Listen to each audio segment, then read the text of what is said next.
agakuru kacu tugatangiye aha ngaha hari umuntu ukomeye cyane wabaye rwose uri mu bwato yinjira apfa abantu barashira ariko gusa abaturage kuba niyo bari barokotse babasha gutabarwa ndetse rwose icyo gihe harimo n'umukobwa wari watabawe akirwanya ariko ahantu ahantu amerewe nabi cyane ariko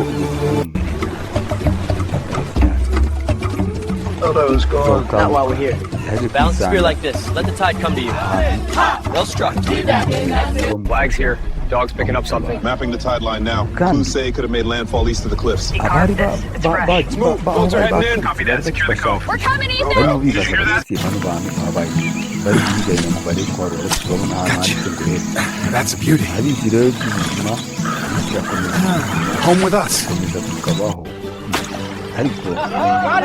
First time I caught my own dinner here, they treated it like I had won a race. I thought I'd be an outsider forever, but the more I learned, the more they shared. The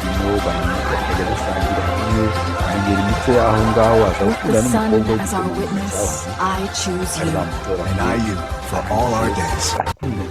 I was ready to leave, but it feels wrong. You need me here, and truth is, I need you. Then stay, son. The sea will still be there, so will we. Well, it's me. We've been looking for you for months. You don't have to stay out here anymore, son. You can come home. I didn't think anyone would want me back.